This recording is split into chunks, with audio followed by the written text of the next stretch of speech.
Okay.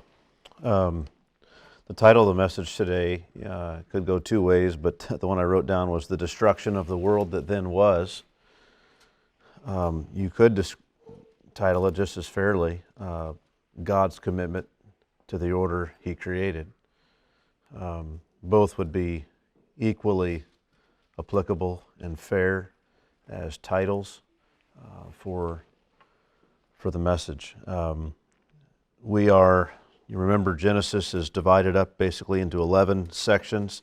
You have the sort of the preamble or the prologue, I guess better said, in chapters 1:1 through 2:3, this creation account, and then begin to follow 10 sections of Genesis, all clearly marked out by these are the generations of, and it goes and tells what happened from that person or from what issued forth from that. So in the first one, Genesis 2:4, we read, "These are the generations of the heavens and the earth in the day, when they were created, in the day the Lord God made the earth and the heavens." And it begins to reach back then and tell what happened to that original creation, what went so wrong, because it's not the world we know.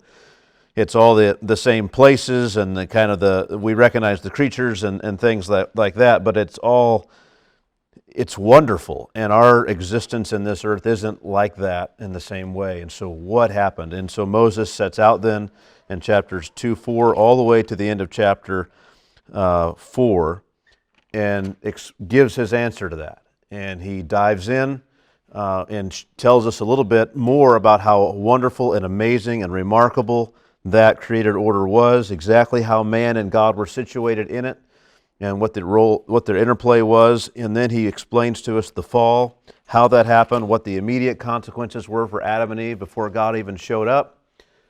They knew they were guilty, they were ashamed, there was a massive consequence for sin before God even placed anything upon them.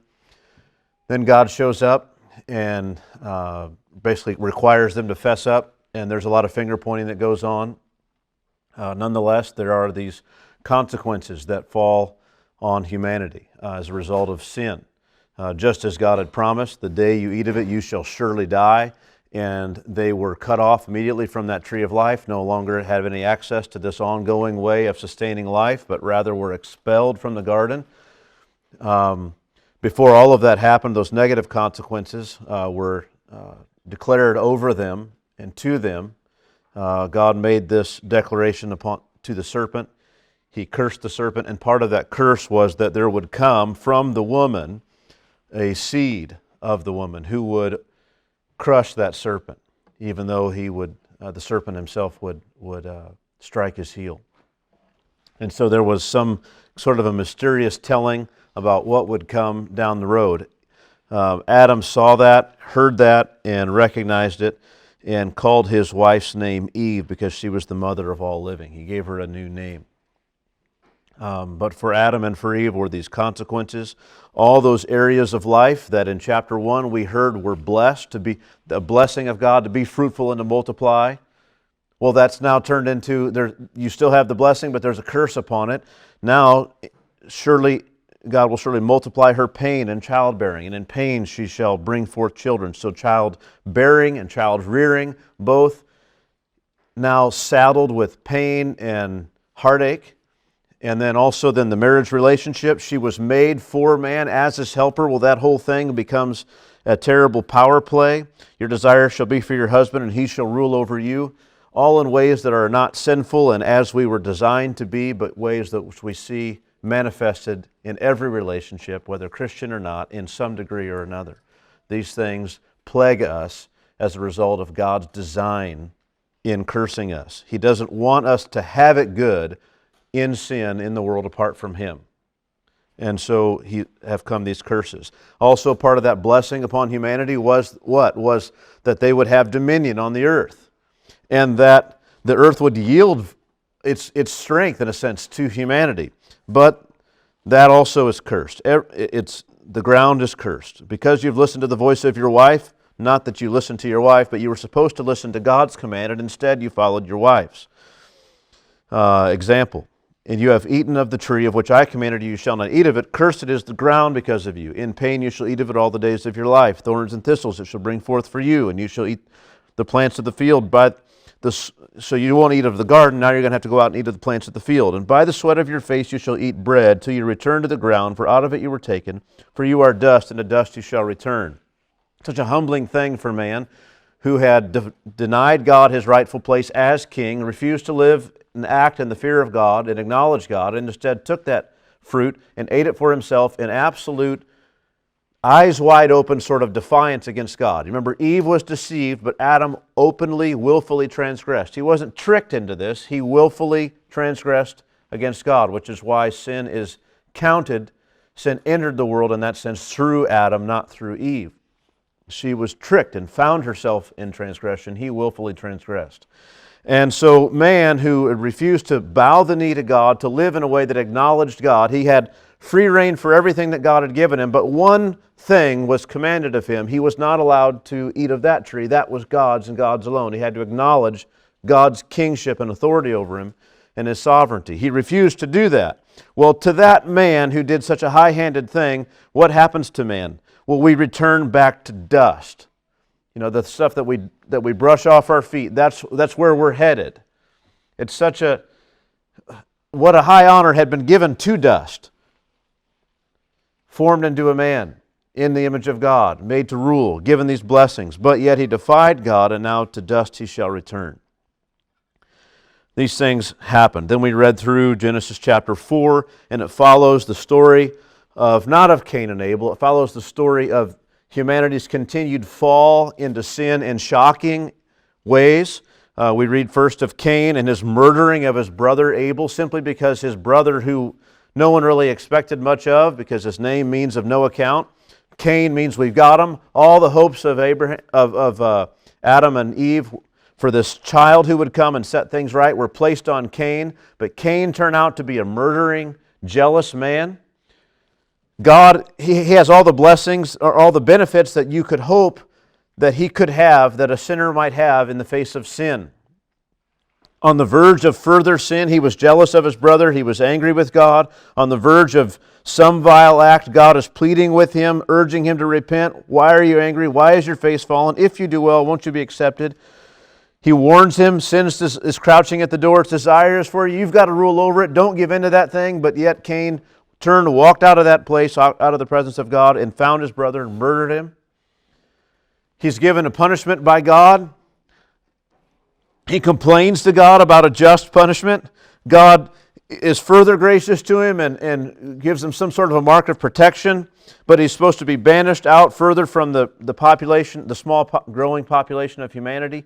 Cain leaves the presence of God to his land of wandering and brings with him many of his brothers and sisters, and they found a city and dwell there. Instead of Cain being content to wander like in this area of wandering like he was told to, he decides he's going to build a city and a name for himself, and he names the city after his son, and he establishes this for himself. He's willingly exiled from God, hostile to God, led with him a host of his brothers and sisters who have rebelled against God and followed him in this. And this continues and persists. We read through these various generations. We get to a man named Lamech, who is probably the greatest human to have existed at that point. He fathers 3 men, and among his children, 3 of those men they change human culture. Right? One is the father of all those who dwell in tents and have livestock. Another, the father of all who play the lyre and the pipe. Another who was a forger of instruments of bronze and irons. Mass developments and important developments in human culture and history and ability. These men were responsible for that. They all had the one father. It's the kind of guy you'd want to read his biography. He was a great man, so to speak. And yet he's also the kind of guy, and this is Moses' point, humanity is flourishing and advancing, and yet, amidst all their advances, amidst all of that, they're still slaves to sin, and it's getting worse. It's like even the great men are great sinners. And Lamech is the kind of guy who writes women, maybe you want your husband to write you poetry. How would you like this poem? First of all, he marries you, but he also marries a rival wife. So you have to compete all the time for his affection. But then he chooses to probably have his son Tubal-Cain, who was a forger of bronze and iron, maybe put this poem for you in bronze and hang it in the kitchen. And it says this, Ada and Zillah, hear my voice. Or he says this to his wives, Ada and Zillah, hear my voice. And this is a poem in the Hebrew. You wives of Lamech, listen to what I say. I've killed a man for wounding me, and a young man for striking me. If Cain's revenge is sevenfold, then Lamech's is 77-fold. And the idea there, many times I think people read this and think Lamech is pleading. He's like telling his wives, I really screwed up. I need God's protection. But he's rather boasting and bragging about being the kind of man who exacts devastating revenge. And so he threatens his wives by saying, look, I want you to know as you live with me and you have children and things that there was this guy who wounded me, and so I didn't wound him back. I killed him. And let me tell you more about him. It was a young boy. It was a boy. He struck me, and I didn't like it, so I killed him. So remember that, wives. Remember, you think Cain did something bad and his revenge was sevenfold. God was going to enact vengeance to protect him. Well, I don't need God's help. I'll enact vengeance myself. I've already done it. And the Exhibit A is this dead boy out there. But also, God was willing to enact sevenfold vengeance, and a sevenfold threat that God had given Cain. Cain could go out in the world and no one would kill him because they'd be afraid God would, or even harm him because God would enact justice sevenfold. And that would be a real deterrent. I mean, right? You'd be hesitant to do something to someone else if you knew it was certain that 7 times worse would happen to you. But he says, look, for me, it's 77 times. And this is how he treats his wives. And this is this great man, and yet he's wicked. He's as wicked as we've seen. And this is humanity. Yeah, we can do a lot of things, but we're slaves to sin, and this is the reality. So that's his answer to that. And then so he moves on then in the next Genesis chapter 5, verse 1. This is the book of the generations of Adam. Now the next section, we're moving in, and he describes then, he gives this account from Adam all the way down to Noah. And there's good reason for him to stop with Noah, as we'll see here in a little bit, as we're going to read about the generations of Noah. But he reads through and he follows humanity down through. And there are some men in here who really stood out as men who were calling upon the name of the Lord and seeking God. But they were few and rare, not even all the men mentioned, just a few of them. And the continual refrain in this section is, and he died. List another person, and he died. List another person, and he died, and he died, and he died. And this was the threat, right, that God said would happen. If you had sinned and taken from that fruit of that particular tree, you'll die. You've not honored me. I've given you all this, and you refuse to honor me. Death will come. And this is the evidence that Paul cites in the New Testament from the fact that from Adam to Moses, death reigned even over those who didn't sin in the same way Adam did. They didn't have all the benefits that Adam had. They didn't have a particular command. This is the command of God. Don't violate this. This is the only thing you can do that will mess all this up. And Adam sinned. They didn't have that. God didn't come out and say, here's a new command. Here are 5 new commands, and if you break any of those, there's another threat. Nothing like that. They were just living under the curse of God, brought upon them because of Adam's sin, and they were dying. Every one of them were dying. And then chapter 6, the beginning of chapter 6, continuing on, still kind of showing us this progression of sin and how bad it got, Moses confronts us with this problem that we're going to have to deal with here, is that when man began to multiply on the face of the land, that is, this whole time that he's been talking about from Adam to Noah, during that time, daughters were born to them. The sons of God saw that the daughters of man were attractive, and they took as their wives any they chose. Then the Lord said, my spirit shall not abide in man forever, for he is flesh. His days shall be 120 years. And he goes through. And verse 5, we come down to there. The Lord saw that the wickedness of man was great in the earth, and that every intention of the thoughts of his heart was only evil continually. And the Lord was sorry that he had made man on the earth, and it grieved him to his heart. So the Lord said, I will blot out man whom I have created from the face of the land, man and animals and creeping things and birds of the heavens, for I am sorry that I have made them. But Noah found favor in the eyes of the Lord.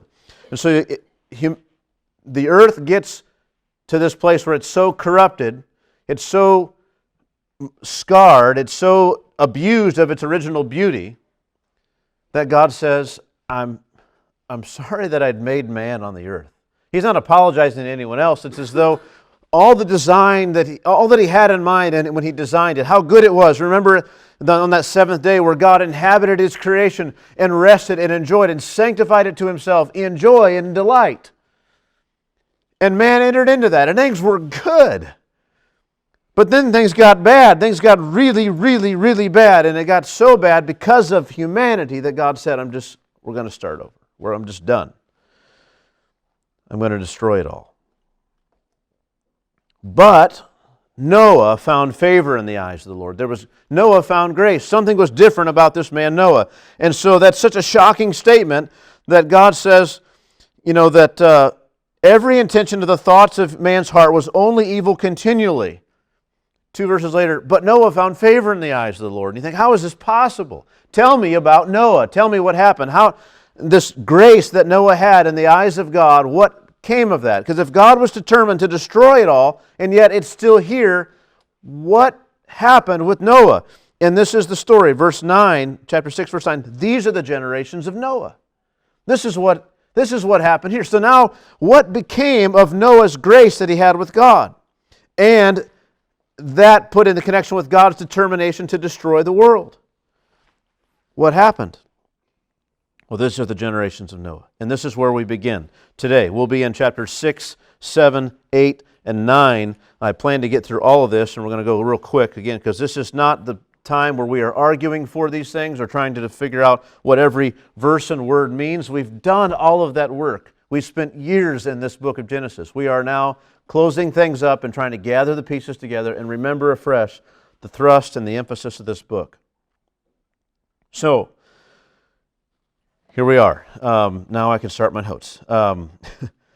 So, the first thing I want to say about this Genesis chapter 6, verse 9, all the way to the end of chapter 9, that is chapter 9, verse 28, is Moses is giving us a true history, but in the context of spiritual darkness. Now, what do I mean by that? I want to highlight two main points about the biblical account of the flood. The first thing to say is that it is a true and accurate accounting of what happened.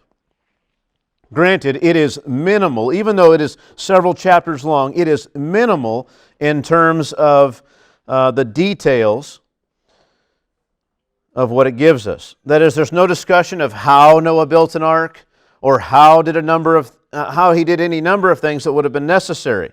He's told to store up food. I mean, we just finished Genesis and we read something about how Joseph stored up food in Egypt, how he had these store cities built, and how even what portion of the crop they stored, and all of that was told to us. But none of that kind of thing is told to us about Noah. Well, why not? That's not the point.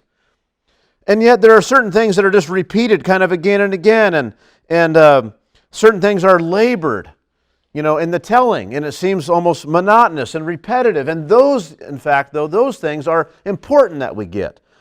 It's kind of an upside down telling as we would think of it. We kind of have questions that Moses doesn't care to answer, and we're not asking the right questions a lot of times that Moses is trying to remind us and tell us, you need to get this. And if we don't pay careful attention, we miss these things. And so it's a necessary telling. So it wasn't written to answer all these other questions and just kind of tell us about what had happened. The account is rather meant to pass along certain incredible truths about an event that happened in our past, which was literally earth-shattering, in which God's purpose for this event was to radically alter the course of Earth's history, right? To completely change everything. The second point I want to highlight is that this story is put forward into a world which already had its own records of the flood within ancient human history. There are, we know historically, from the time that Moses wrote, there are all sorts of various documents that we've unearthed of myths and legends and accounts of this flood. Those accounts, well, let's say, where do those accounts come from? Well, they come from what Paul talks about in Romans 1. Imagine, if you will, for a moment, the end of the flood, everyone walks off the boat, and no one is confused about what just happened. They all know it. But of course, before we get to the end of chapter 9, humanity has demonstrated very clearly once again that we are sinners all. Noah is no exception. His children are certainly no exception. Their descendants will be no exception. Man's thoughts are continually evil even after the flood. It's not like God just washed away sinners. He just washed away many of them. And He's repopulating the earth still with sinners. And as people get off the boat and time goes on and they find themselves no longer living, you might say, in the shadow of the ark, as history progresses, what happens? They become more and more distant from these events and the lessons that they should have learned. And as Paul says in Romans 1, although they knew God, they did not honor Him as God or give thanks to Him. And what results is that? And they became futile in their thinking, and their foolish hearts were darkened. Claiming to be wise, they became fools and exchanged the glory of the immortal God for images resembling mortal man and birds and animals and creeping things. Therefore God gave them up in the lusts of their hearts to impurity, to the dishonoring of their bodies among themselves, because they exchanged the truth about God, which they all had, for a lie, and worshipped and served the creature rather than the Creator, who is blessed forever. Amen. So that's the context in which these other ideas about the flood developed. Men who knew the truth chose not to honor God, chose not to obey God, chose not to carry with them the lessons of the flood. And so when the main lessons of the flood don't become central to your telling of the flood, stories get embellished. And a few generations go on, they don't even know what the lessons were. So they make up lessons. They fill in the details with their own ideas. And you get up with stories that are radically distorted, but yet still have some nugget of truth there. And this is the context in which Moses speaks. Imagine Moses telling the Israelites coming out of Egypt, as he is historically here in this time, and referring to the flood. To what would they refer? To these other accounts. Well, which one is more correct? Well, they're all terribly wrong. And they all terribly misunderstand God and the reason for the flood and what humanity's role was in inviting it. And so the story must be told, and it must be told with certain emphases so that those things are clear. And this is how this arises. Moses isn't only saying true things, he's writing to make clear the lies and errors of the other accounts associated with this true event. I don't know if I'll remember to say it later, I've got it in my notes, but let me just bring out one of those things when the flood waters are subsiding, it specifically says that, let's look at chapter 8, verse 1. But God remembered Noah and all the beasts and all the livestock that were with him in the ark, and God made a wind blow over the earth, and the waters subsided. You've been outside after a rain. What dries things out most? The wind or the sun? Well, the sun, and we all know it. Like the sun even creates the wind, like we know that. But nonetheless, it's not just the wind. It's not like that's not going to do it. You got to have some heat. The sun's got to come out. And the sun's not even mentioned. It's not even mentioned. Just like in the creation account, the sun and the moon are not mentioned by name. They got the great light and the lesser light. And it just leaves them because those other creation accounts make the sun and the moon these deities. Right? Many of these flood accounts, on the other side of things, they end up with the sun as like their heroic deity. Like we don't even mention the sun. It doesn't even matter. If you're telling about the flood and how the waters abated afterwards, leave you thanking the sun, you've missed it. Right? And it's this sort of a thing. Moses includes things he does and doesn't include other things because he's battling wrong ideas. And so I'm sorry if it doesn't include how he built it and what, if there's no architectural plans included here. Like, it's just not important. It's not his purpose in writing. He's trying to set your mind and your heart right as referencing to God, the world, and your own heart and your place in the world. This is the point. And so this is why he writes. Important theological points in this whole telling. The righteousness of God. Right? How other he is from sin. How exacting he is in terms of his judgment. His own holiness. How much he created this world to be a place for him to inhabit. Mankind has sinned against him. They've corrupted it. They defiled it. It's no longer a place he can be. His joyful presence can be. And what does he do? He destroys it. But not in such a way as to undo it all. Rather, he destroys it in such a way as a warning, as a shocking warning to humanity, and a demonstration and an example of judgment and of a worse judgment that will come, and in such a way as to preserve things so that he can still make good on all his purposes and intentions and promises for that order. So that one day he can come to the end of the book in Revelation and God can make his dwelling place with man on the earth again forever. He's not given up on this. In terms of his own holiness, he's not content to let anything of his created order slip out of his grip. It's all going to be oriented to him. All of it. He's committed to that. He built this place for himself. We see the greatness of his promises, how much he will do to make good on his promises and his oaths, and the reliability of his character. We might be amazed at the wrath of God when it's unleashed from heaven. The enormity of this just wrath that comes, the overwhelming power of his wrath. It's written that we might be struck again with God's concern for each person's personal standing before him, their personal holiness, your personal righteousness before God. Noah found favor. There was one man. He found favor. What a thing. All right. Now, this whole section, how might we divide it up and order it so that we kind of understand where we are? Well, the title of the whole section, I say, these are the generations of Noah. And then there's this introduction in verses 9 and 10. After that, the rest of verse 9 and all of verse 10, sort of an introduction. And then begins the flood account. And the flood, it starts in chapter 6, verse 11, this account of the flood, all the way down to the end of chapter 8. It's ordered in a way that a lot of biblical authors ordered their stories. Okay?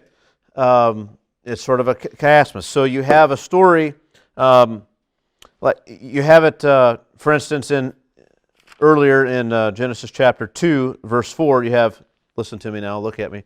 These are the generations of the heavens and the earth when they were created, in the day when the Lord God made the earth and then the heavens, right? So it starts at one and goes to the other, and then comes back.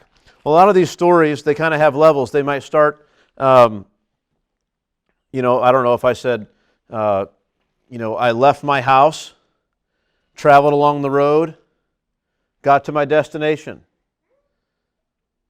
where I received $1 million. At the destination where I had gone. I traveled back on the road and I went back home. You see, there's this whole, it's like there's an order. Home, the road, destination, and then there's this thing that happened in the middle. And this whole account is written in the same way. So, starting out, verse 11 and 12, God resolves to destroy the corrupt race. Then Noah builds an ark according to God's instructions, 13 through 22. Then God commands Noah and his family to enter the ark, the remnant of what remains. Then the flood begins. Then the flood prevails. Then the middle thing, God remembers Noah. And then we come back, coming back down the other way. Now, so he remembered Noah. Then the flood recedes. Then the earth dries even more. Then God commands again, this time not to get on the ark, but rather to get off the ark. Then Noah, instead of builds an ark, now he builds an altar. And then God, instead of resolving to destroy humanity and the world, he resolves not to destroy humanity or the earth with water again. That's the account of the flood.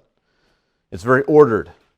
Then following that, in chapter 9, we have the covenant of God given through Noah to the earth, and then following that with the curse of Canaan.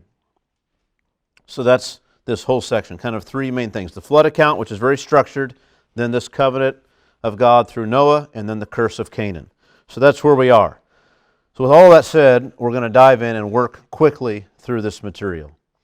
So the first thing to say is this introduction. These are the generations of Noah. That's the title. What's the introduction? Think of this as an introduction. Noah was a righteous man, blameless in his generation. Noah walked with God, and Noah had 3 sons, Shem, Ham, and Japheth. So before we tell you the story about Noah, Moses says, there's 4 things I want you to know about Noah. He was a righteous man. He was blameless in his generation. He walked with God, and he had 3 sons, Shem, Ham, and Japheth. So, really, he's just saying 2 things. Noah was a godly man, and he had 3 sons. These are their names. The thing that stands out about Noah is he was a godly man. In the Bible, it often will, like when we write, we italicize something for emphasis. I have that several times in my notes, or I put it in all caps. I have that sometimes as well. Maybe we put it in bold or we underline it. In ancient writing, they would repeat it. And typically, something repeated 3 times was it was bold, italics, and underline, right? This is the main thing. And it says to us about Noah, he found favor in the eyes of the Lord. Well, what about Noah? Well, he was righteous. He was blameless in his generation, and he walked with God. It's kind of the highest commendation you could give the man. He could have just said he was a righteous man and moved on. But why repeat this? I mean, there's so many other details you don't give us, Moses. I mean, I know writing was more time-consuming back then, but you kind of said the same thing 3 times, and I would say, right, don't miss it. Do yourself a favor and acknowledge that he's trying to tell you this guy was a godly person. In the midst of the generation in which he lived, he was blameless. He walked with God. Let these things settle in on you before you dive into the rest of the story. This is the introduction. Before you know anything about what happened between God and Noah, you need to understand Noah was righteous, he was blameless in his generation, and he walked with God. And he had these 3 sons. That's going to be helpful to know as we go through. Now, next section. Noah builds an ark according to God's instructions.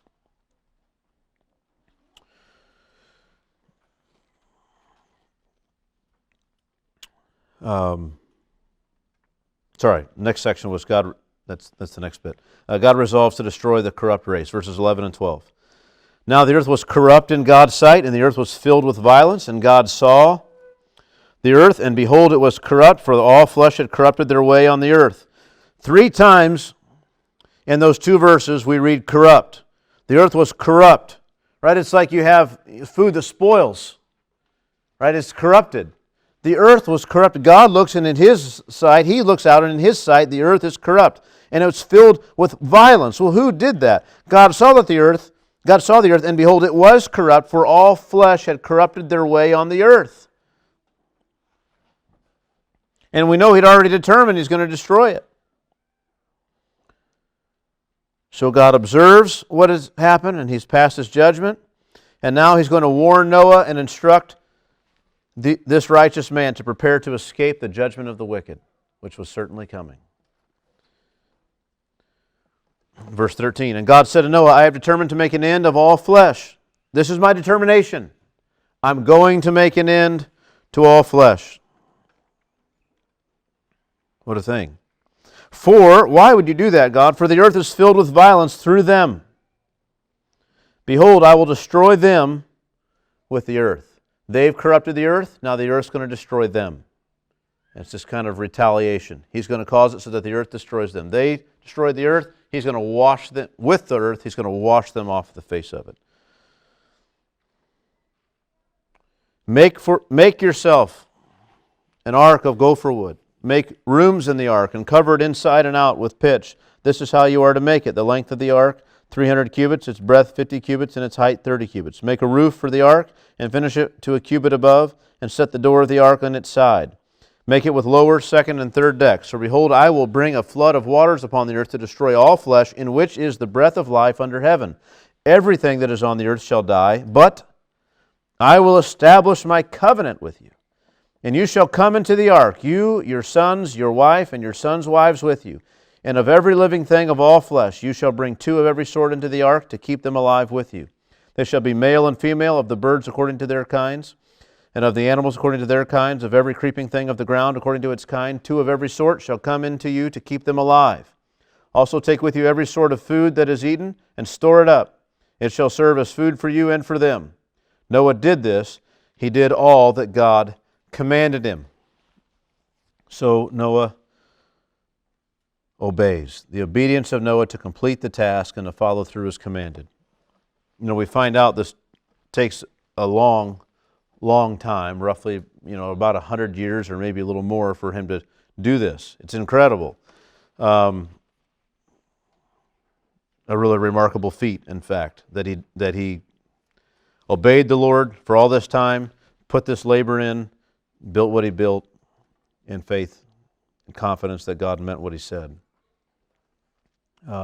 Evidently Noah, this righteous man, also had looked around and had seen the violence in the earth and knew God couldn't abide by it. Well, chapter 7, verses 1 through 10. God commands Noah then to board the ark, and specific instructions are given about the animals. It's a 7-day process to board the ark. Then the Lord said to Noah, "Go into the ark, you and all your household, for I have seen that you are righteous before me in this generation. Take with you 7 pairs of all clean animals, the male and his mate, and a pair of the animals that are not clean, the male and his mate, and 7 pairs of the birds of the heavens also, male and female, to keep their offspring alive on the face of all the earth. For in 7 days I will send rain on the earth, 40 days and 40 nights, and every living thing that I have made I will blot out from the face of the ground." And Noah did all that the Lord had commanded him. Noah was 600 years old when the flood of waters came upon the earth, and Noah and his sons and his wife and his sons' wives with him went into the ark to escape the waters of the flood. Of clean animals and of animals that are not clean, and of birds and of everything that creeps on the ground, 2 and 2, male and female, went into the ark with Noah as God had commanded Noah.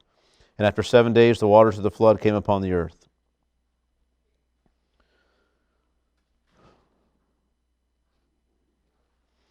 We have this process here. We have God being careful. We see the carefulness of God to make sure that Noah knew exactly how many of different kinds of animals to bring, to ensure that they had a male and a female to mate and these sort of things. And the point of that is not just that it's the only interesting thing going on. The point is just that we would see afresh again God's intention, His care, His specific instructions to Noah to make sure that every kind of animal was able to reproduce. On the other side, God didn't mean to lose any of these. And so they were preserved alive. God brought him all these animals, and everyone was to be put on board, prepared for, taken care of, watched after, nurtured. It's a lot like Adam in the garden initially, taking care of these animals. Here was a little created world here floating around these waters of the sea. And it was brought safely through. Now, verses 11 through 16, the flood begins. In the 600th year of Noah's life, in the 2nd month, on the 17th day of the month, on that day, all the fountains of the great deep burst forth, and the windows of the heavens were opened. So it wasn't just rain, right? It says, the fountains of the great deep burst forth, and the windows of the heavens were opened, and rain fell upon the earth 40 days and 40 nights. On the very same day, Noah and his sons, Shem, Ham, and Japheth, and Noah's wife, and the 3 wives of his sons with them, entered the ark. They and every beast according to its kind, and all the livestock according to their kinds, and every creeping thing that creeps on the earth according to its kind, and every bird according to its kind, and every winged creature. It's like, didn't we just go over this? 2 of all these things? Now we're going to say it again? Yes, because again, the point is the carefulness with which God preserved everything. His commitment to all of it. They went into the ark with Noah, 2 and 2 of all flesh, in which there was the breath of life. And those that entered, male and female of all flesh, went in as God had commanded him, and the Lord shut him in.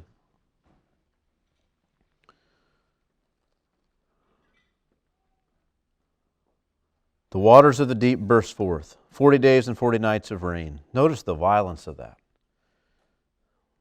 I mean, I don't know if you've been out in areas where you've seen, 4, 5, 6 inches of rain in a day. It's awful. Here we are. The waters of the deep burst forth, 40 days and 40 nights of rain. Well, what about the extent of this? So, the flood continued 40 days on the earth. The waters increased and bore up the ark, and it rose high above the earth. The waters prevailed and increased greatly on the earth, and the ark floated on the face of the waters. And the waters prevailed so mightily on the earth that all the high mountains under the whole heaven were covered. The waters prevailed above the mountains, covering them 15 cubits deep. Do you hear this again and again? The flood continued, the waters increased, it rose high, the waters prevailed, increased greatly. The waters prevailed. The waters prevailed. It's again and again. God's flood prevailed. It was an extermination. The earth was washed clean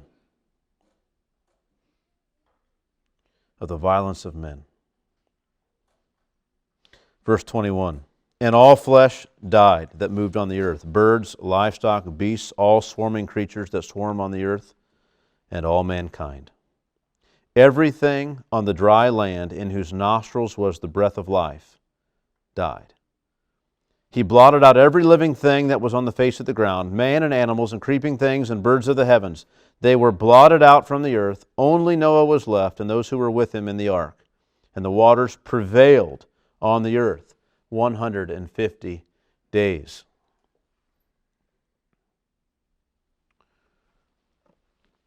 150 days, 5 months of this.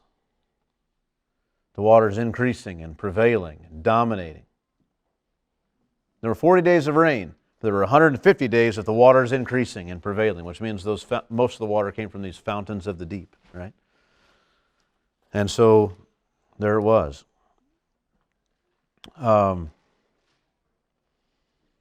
Then God sent this drying wind, which we'll read about in a moment. All flesh on the land died. It said 4 different times that all of it died. Only Noah was left and those that were with him. God means to have this earth populated with worshipers. He means to have His creation preserved. But He's not content to leave it in this corrupted state man had brought it to. That won't happen. You see God's sovereignty over all of this, His action, His guidance, His control. No one's scheming against Him. He's not tricked. It's not a fit of rage. He undoes, in a sense, His original creation, but in undoing it, He preserves it. Like, you remember when the earth was, in Genesis 1, there was darkness over the face of the deep. And then God began to order and create and make everything. And here God returns the earth to this watery abyss. And there's nothing.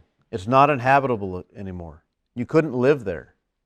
I mean, if you jumped out of the ark, like what are you going to do? You're going to die. It's not a place that's hospitable for all the creatures God has made. But it will be. It will be again. God judges sin with deadly and devastating anger. It's the prerogative of God to rid the world of corruption and evil, and it's a stated will that He would do so. But in that, we also see the carefulness of God to see His purpose for creation sustained and all of His promises fulfilled. Right? How much is God willing to do in order to ensure holiness upon the earth? Or this purpose He has for creation. It's incredible. It's as though He has this purpose to inhabit His creation and for His creation to be a place where where righteousness dwells. And it's as though no man, no creature, no place is sacred like that purpose is sacred. He'll destroy all of it, and He did, in order to have that. Everything is expendable in the light of His eternal purpose for His creation. We don't see in all of this any part of Noah pleading with his neighbors to board the ark. We don't see it. We know from the New Testament he was a herald of righteousness.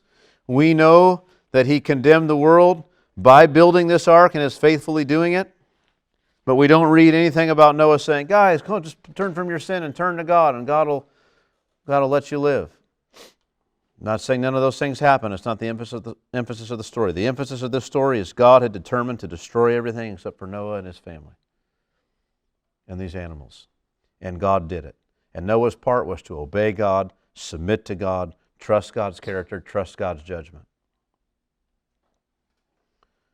Well, chapter 8, verse 1, the hinge of the story, but God remembered Noah and all the beasts and all the livestock that were with him in the ark. God remembered all the life that He made, that He preserved, that He wants to keep. It's not that He had forgotten. The idea is when the Bible talks about this, and God remembered so-and-so, it's the Bible's way of telling us this is when God decided now's the time to act on their behalf. I've done these things, I've kept them alive, I've preserved them, or I've brought them to this place. Now's the time that I've already decided is the time to act, and now things are going to turn and change.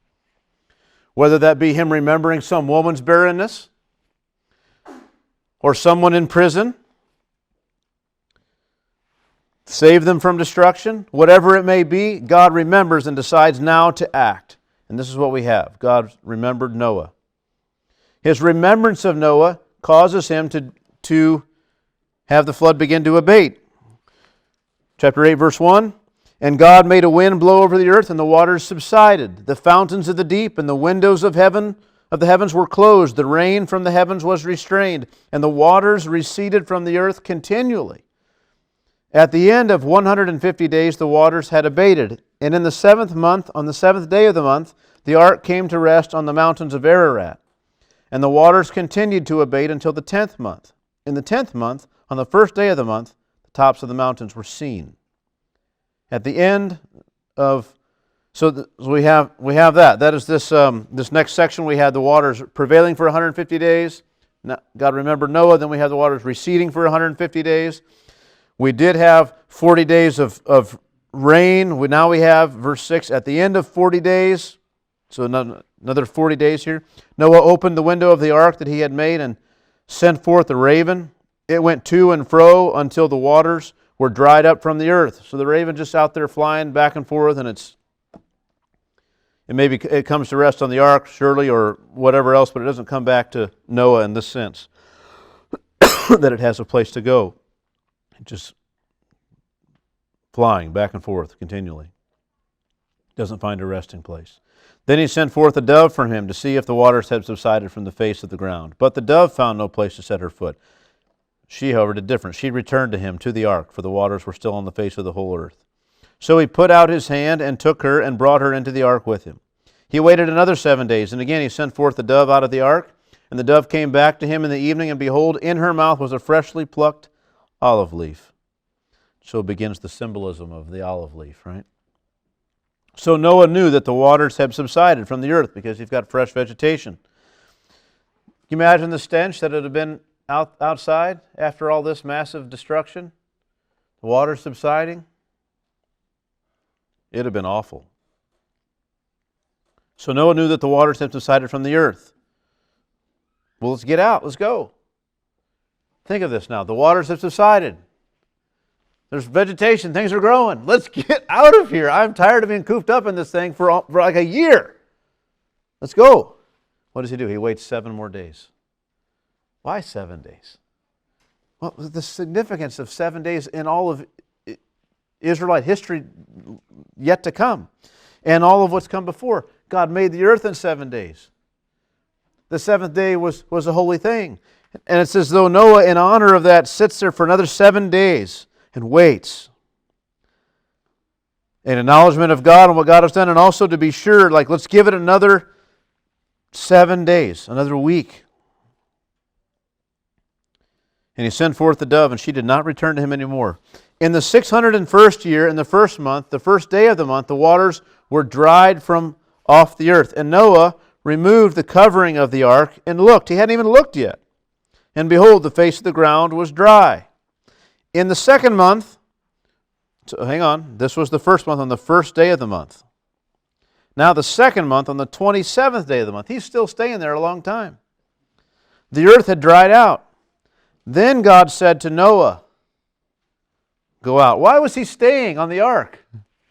Well, God commanded him to get on the ark, and I'll keep you safe on the ark. It was God's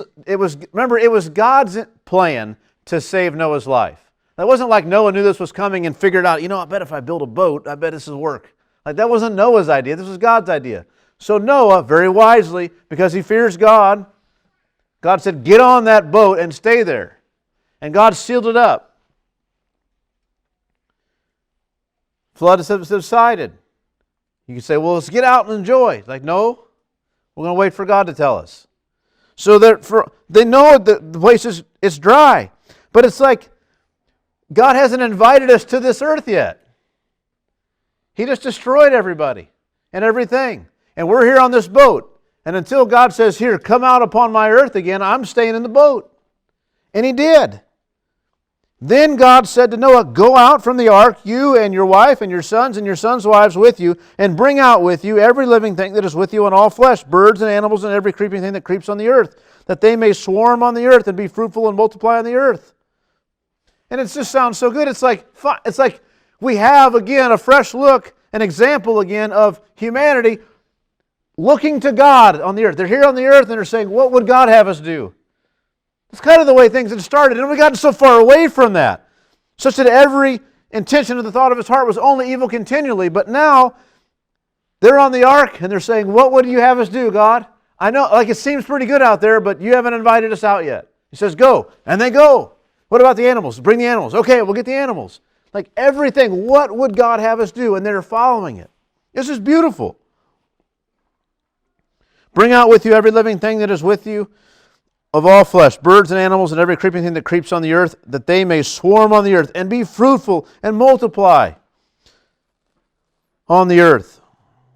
So Noah went out. I mean, what would you do? So he goes. He goes out, and his sons and his wife and his sons' wives with him. Every beast, every creeping thing, and every bird, everything that moves on the earth went out by families from the ark. It was a jailbreak like you've never seen, right? They're free, and they go out and they spread out. But what did Noah do? First thing he did after he got done letting the animals out, making sure everything was on its way safely. What did Noah do? He built. Noah built an altar to the Lord. That's good intuition right there, isn't it? Built an altar to the Lord and took some of every clean animal and some of every clean bird and offered burnt offerings on the altar. It's like, well, you only got 7 pair. We're going to start killing some of them? Well, look, apart from the blessing of God and His favor, none of us are going to survive anyway. Let's acknowledge God.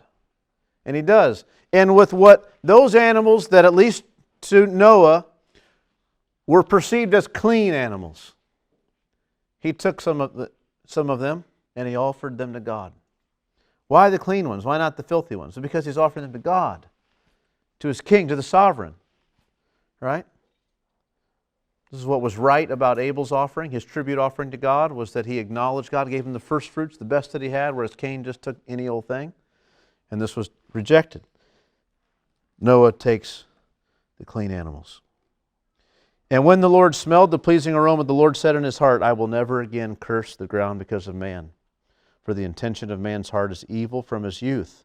Neither will I ever again strike down every living creature as I have done. While the earth remains, seed time and harvest, cold and heat, summer and winter, day and night shall not cease. This order that God had established, He's committed to it. And we ought not think that Noah is changing God's mind here and he's saying, he smells this and he's kind of like put in a trance or something and says like, I'm going to do this. Like, it's not like that. Rather, when God sees Noah's response to the flood, that his response is Godward, it's thankful, it's submitted, it's holy. It's as though God kind of gets a taste again of what this design was supposed to be, and he says, right, and I will not go through this again. The next time this happens, it will be the last time. It won't be by water. I am committed to this order. Like when I see I created originally all this creation and put man as the crowning kind of a created part of it, and it was all very good, and I saw it, observed it, and it was very good. And then all these things happened, and now that I see I've ridded the world of its corruption and the violence, and man's on it again, and these animals, and things are good. Yes, I'm committed to this order. I will never let this order end. It's like a Genesis 3:15 comment when God curses the serpent and says, there's this seed of a woman who's going to crush your head. It's similar to that. God's saying, I'm committed to this order. These things will continue forever. I'll never again strike down every living creature as I've done. While the earth remains, seed time and harvest, cold and heat, summer and winter, day and night shall not cease. Aren't you thankful when you hear the news, when we talk about some of the different things going on in the world today, that God's not looking out and that He's not even willing to have the level of sin in the earth get to a level and say, we're done. I'm so thankful He's not that way now. Well, I don't mean to say that He's not that way, but He's resolved to not do that again. We can be so grateful. And there's all these other promises God has made that we can depend on and build a life upon. But this one here is one of these foundational ones. Chapter 9.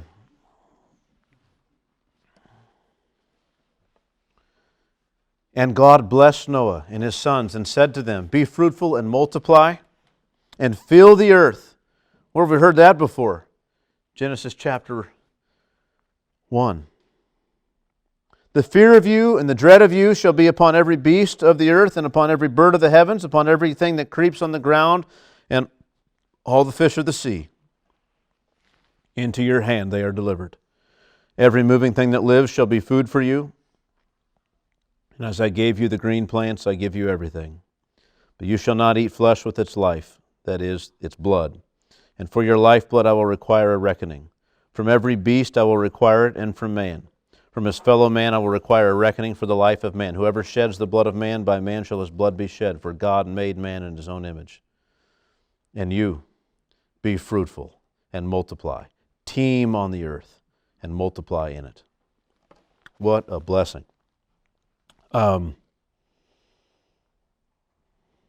It's interesting, it's very unusual that this is the place where we find the origins of capital punishment.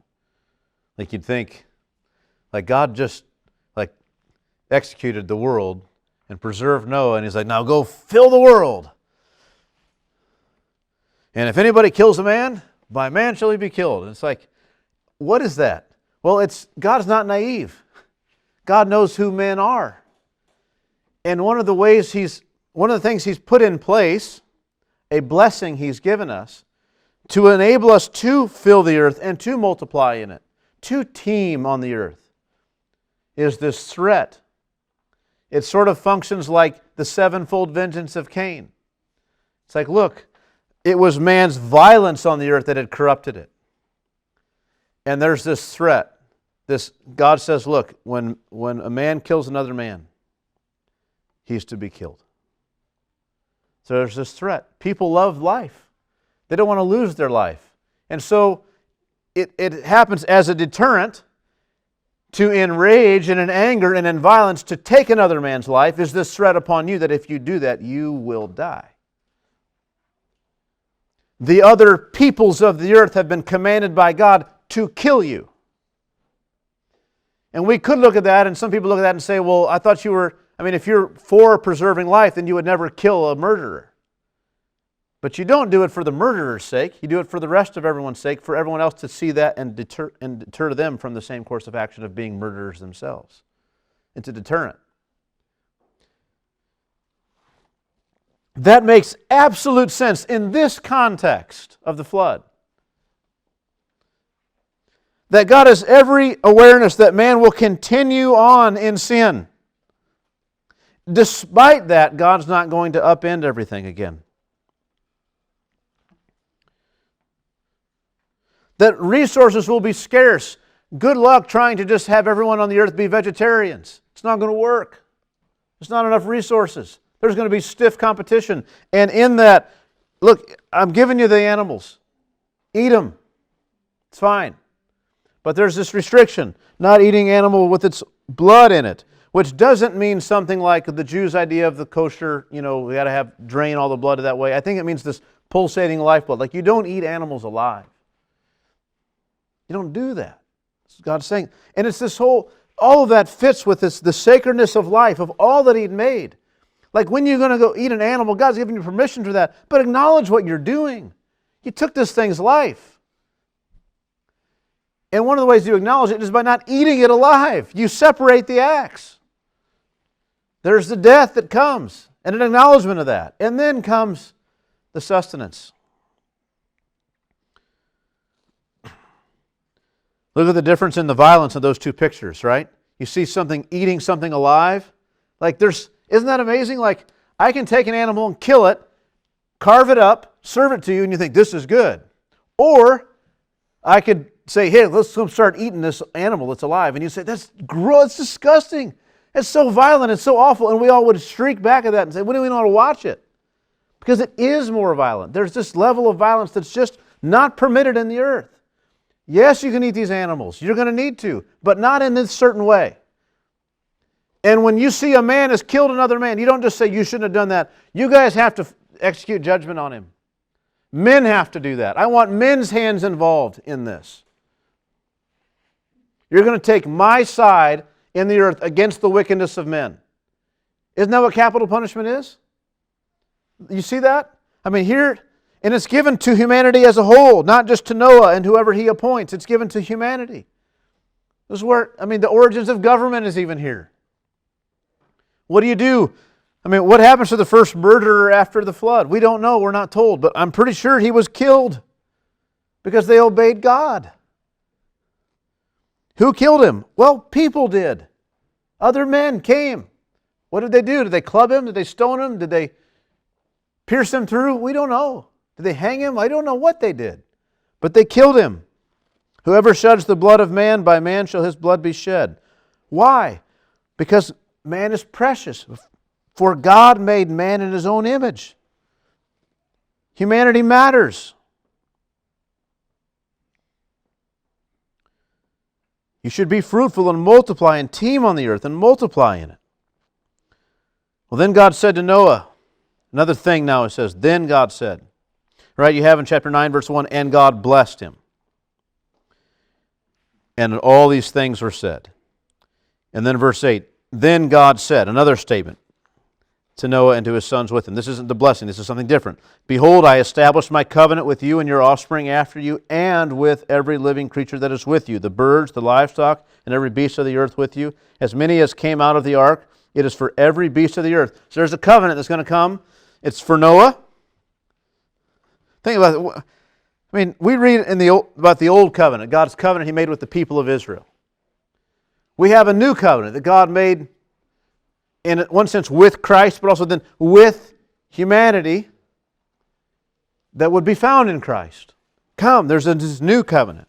There was a covenant made with David, a specific man. Here's a covenant God makes you think, who's he? I'm going to establish my covenant with you, with Noah, all right, and with his offspring after him, so all people. And with every living creature that is with you. The birds. You ever look at a bird and think that bird has a covenant guaranteed by God, that God made that bird? That's crazy. I don't think that way. Livestock. This is the word, when we translate livestock, think of it as livestock. That's an accurate translation. Because this is the way they categorize their wild animals as their beasts of the earth. You're either just a beast of the earth or you were livestock. Pretty broad categories. Domesticated animals used for eating and working the land, and then other animals. Those are the two categories. And here, livestock. So you think cows and pigs. Yeah. Chickens. They've got a covenant. God has covenanted with them. Every beast of the earth, I mean all the wild animals, every one of them. As many as came out of the ark. It is for every beast of the earth. What is this covenant? I establish my covenant with you that never again shall all flesh be cut off by the waters of the flood, and never again shall there be a flood to destroy the earth. Well, that's good. That's a good covenant. And God said, He's promising them. This is the sign of the covenant that I make between me and you and every living creature that is with you for all future generations. We'll look at this in a second. Consider this. These covenants, the way they worked, is a king. They don't all work this way, but this is the way this one is modeled off of, even the way it's written.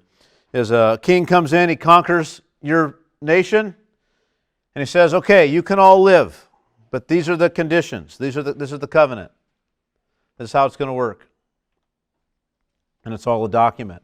You get a copy, he gets a copy, and he goes back to his place or whatever the agreement says. But typically it would be like, I'll let you live, but in the spring, you owe me this much crop, and I'll be back to collect. And if it's not ready, then we're coming for war. So just understand, that's how it's going to be. And in the meantime, if someone comes against you, I'll protect you, send word, and I'll send my army, and they'll come. And this is the way it works. But the king, who has every right as the conqueror to determine what the arrangement will be. And this king, in a sense, just destroyed the whole earth, preserved Noah and these animals, gets them off, gives them a blessing, and then says, now I'm going to make a covenant with you. And you think, okay, what are the conditions? And he says, it'll never happen again. I'll never come against you again in this way. That's amazing. He could have covenanted anything. God could have put upon Noah and the earth any set of conditions he chose. The covenant he chose to enact was a promise to give them confidence in the earth that he is for this established order. He's for them in the earth. This is and he wants to give you a sign of the covenant, that you won't forget it. This is the sign of the covenant that I make between me and you and every living creature that is with you for all future generations. And you can see, I've set my bow there in the cloud. You see it there. Now, in the English, this works out really nice. We have, an archer's bow. You bend it and you shoot. And then we have a rainbow, right? And so it's kind of this arc. And so it's like, oh, it's that way. Well, guess what? It's the same thing in the Hebrew. It's a bow. And literally what God is saying, this warrior king who came and just destroyed the earth, is saying, I've taken my bow and I've set it up here in the sky. I've hung it up on the wall and I'm not going to get it down again. And every time it rains, anytime something happens and you see, for whatever reason, you see a bow in the sky, this rainbow, as we call it, understand, that sign signifies that I've taken my weapon and I've hung it up. And this weapon of the floodwaters will never be used again on the earth. You can be confident of it.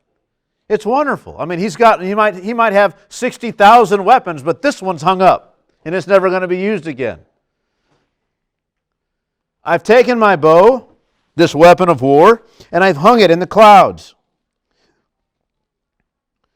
It shall be, right, I have set my bow, and you say, where is it? Well, it's kind of like, it's like there, see it? That signifies my bow being hung up.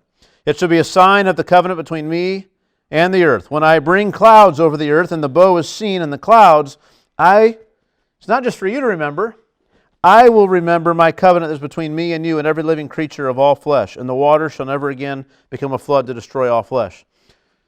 So it's like this, God, He flooded the earth because of the violence and the corruption upon it that man had brought with it, had established. He flooded the earth, and then He's covenanted He's not going to do it again. And the sign is not just so when you look, you say, oh, God's going to do that for us. It's also for God. So God looks upon the earth, and He sees violence, and He sees the wickedness of man, and He sees men who deserve to be destroyed. They deserve it. And God sees His bow, and He says, nope. not going to do it. I hung it up, and I covenanted, and I promised them I would never do this again. This covenant guarantees us the patience of God, the long-suffering of God. You see, this idea that the God of the Bible is kind of an unemotional, distant, far-off, unfeeling, unmoving God is not the biblical picture. God presents us here, Moses writes for us here, about a God who is responsive to the sin of humanity, wants to bring justice, knows that justice is actually far more than we might think justice is. It's exacting, it's immeasurable, in a sense, absolute justice. And He comes, but He stays His hand, and He suffers long with the sinfulness of man because He's committed to this order. And there are times, as it were, that God, despite His, you might imagine it this way. Here's God, and He sees the sinfulness of man, and He says, I need to act. He says, but I committed to this order. I need to do that. He says, no, I'm going to, it's hanging up. I promised Him, we're going to go through with this. I'm just going to bear up under this. We'll bring judgment in various different ways for certain men, but I've committed to these things. And I've got a son I'm going to bring. I can't give in to this strong emotion that says, execute justice, because I have other things I'm committed to. It's not that God is only passionate about one thing. He's passionate about many of these things. He's committed to justice. He's committed to judgment. But not in such a way as upends this order that He's more committed to. It's like what we mean when we say, well, God is a God of wrath and He's a God of love. Well, which is it? He feels the wrath. He feels the love. Both things are there. Right? His judgment upon the sinner and His love for the sinner. His hatred for the wicked and His unwillingness that the wicked should perish. Right? The sense in which He brings judgment or justice and His plan speedily without delay, and also this idea that He is waiting and long-suffering patiently for a long, long time, holding out His hands all day long to a stiff-necked and disobedient people, is true, and also preparing a place for their destruction. It's like all these things are true about Him. We don't know exactly how this interplay works in the mind of God, but the way God communicates it here, it's as though He's tempted to bring judgment, but will see this rainbow and remember and decide not to give us what we deserve. Verse 14, when I bring clouds over the earth and the bow is seen in the clouds, I will remember my covenant. I will remember my covenant is between me and you and every living creature of all flesh. And the waters shall never again become a flood to destroy all flesh. If some conquering king came, conquered your country and said, these are the conditions, and if you do this, these good things will happen. If you do this, these bad things will happen. You might think, well, maybe we'll live up to it. We're going to really be careful to make sure the good things happen and the bad things don't. But God just says, look, there's no thought here that men are not going to be wicked. He says, look, just understand as time goes on, when you see that bow, that despite what you guys deserve, I'm not going to bring the same kind of judgment again. What a thing.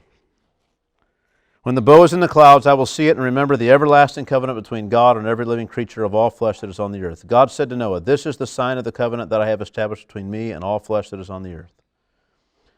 The sons of Noah, and so we go on, his descendants. The sons of Noah who went forth from the ark were Shem, Ham, and Japheth. Ham was the father of Canaan. These three were the sons of Noah, and from these the people of the whole earth were dispersed. So we're kind of in this mode now, coming off the ark and filling the earth. Still, though, about the generations of Noah. Noah began to be a man of the soil. So when he got off the ark, he began to be something of a gardener, a farmer. And he planted a vineyard. He drank of the wine and became drunk and lay uncovered in his tent. It's like the first act of Noah is build an ark. The second act, build a vineyard, get drunk. So much for righteous Noah. And not just a little drunk. It seems like he's passed out drunk. He's drunk, he's passed out, and he's naked. At least he's in his tent. Right? It's a pretty undignified picture of a man. And Ham, the father of Canaan, saw the nakedness of his father. So what's he do? He sees Dad's a mess. He's in there and he goes in and he sees the nakedness of his father and told his two brothers outside. So he goes in and he kind of sees his dad and he goes, "Hey, Shem and Japheth, come look at Dad. Look at the disgrace the old man is." Then Shem and Japheth, how did they respond? You see how wrong Ham was when you see Shem and Japheth. Shem and Japheth took a garment, laid it on both their shoulders, and walked backwards in through the tent and covered the nakedness of their father. They respected him. They honored him. What contradictory ways of responding to their father's sinfulness. Their faces were turned backward, and they did not see their father's nakedness. When Noah awoke from his wine and knew what his youngest son had done to him, he said, and he responds with this curse. But so Noah wakes up eventually from his drunken stupor. He's covered with this cloak, and somehow he sees what his son had done to him. So whatever Ham had done, it's not even mentioned. He did something to him and wanted to get his brothers in on it, and they wanted no part in it, but instead honored their father. Noah says, "Cursed be Canaan, a servant of servants shall he be to his brothers." He also said, "Blessed be the Lord, the God of Shem, and let Canaan be his servant. May God enlarge Japheth, and let him dwell in the tents of Shem, and let Canaan be his servant." After the flood, Noah lived 350 years. All the days of Noah were 950 years. And the refrain again, and he died. Even Noah, and he died. This curse, it's a weird, admittedly, it's a very strange, unusual situation. The curse itself, you're going to be a servant of servants to your brothers. It's weird. Ham is the one who sinned, but he says, "Cursed be Canaan," his kid. Your kids will be servants to your brothers' children. And he turns to his other two boys and says, "Blessed be the Lord, the God of Shem, and let Canaan be your servant." And then to his other son, "And may God enlarge Japheth, and let him dwell in the tents of Shem, and let Canaan also be his servant." It's like 3 times Canaan is sold to be a servant. You're going to be a servant of servants to your brothers. And then Shem, let part of his blessing is Canaan would be a servant, and part of the blessing of Japheth is Canaan would be a servant. So it's determined. In one sense, it seems rather peevish of Noah. And I think these are very different interpretations. I can't decide whether that's meant to be that way or not, honestly. When I look at this, part of this seems prophetic.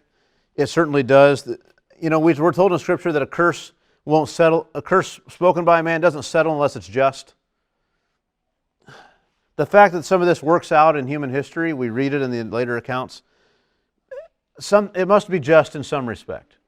Certainly, it's just in the sense that Ham had in fact sinned terribly against his father, and his brothers had honored their father and blessed him. And in that sense, there was a sharp distinction between these 3 boys, 2 on one side and 1 on the other. And they are blessed or cursed accordingly. It's fine. And we're not told how awful the deed was, how bad it was what Ham had done.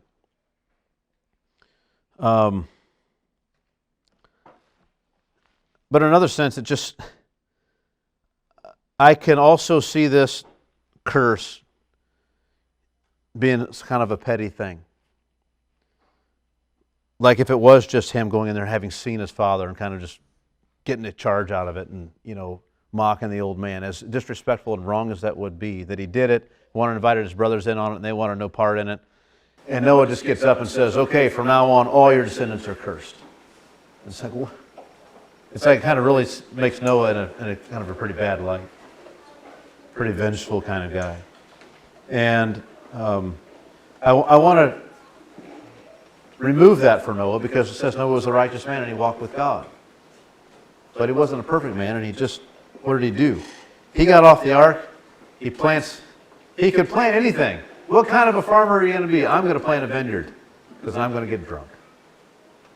And you can sympathize with that in a sense. I mean, the kind of, imagine the judgment he's seen. It's the kind of thing, I mean, I know men who for far less become drunks and spend the rest of their days in the bottle. He saw a lot. And at some point, we're not told if it's just this time or whatever, but he drinks the wine and becomes drunk. He had a plan. He's going to get drunk. And he did. And it was unceremonious, and it was not respectable in any way. And his son comes in and just, it seems like, mocks him for it. So this is where humanity's come. And then chapter 10 launches on from there. These are the generations of his sons. And we begin to see human history advance from there. We get to chapters 10 and 11, and we see not much has changed. Man is actually defying God in greater, more purposeful ways than they ever had. As a unified front, God acts again in judgment in some way to curb the wickedness of man for their own good. And eventually then, in the midst of those days, we find God calls out a pagan man named Abram and begins to teach him who God is and make him promises. And thus begins this whole history of redemption. So this is where we are. That's the account of the flood as best and as quickly as I can go through it. I know it went for like an hour and like 20 minutes almost, hour and 15 minutes. Are there any questions or comments on any of this that we've looked at? I know a lot of it we studied before.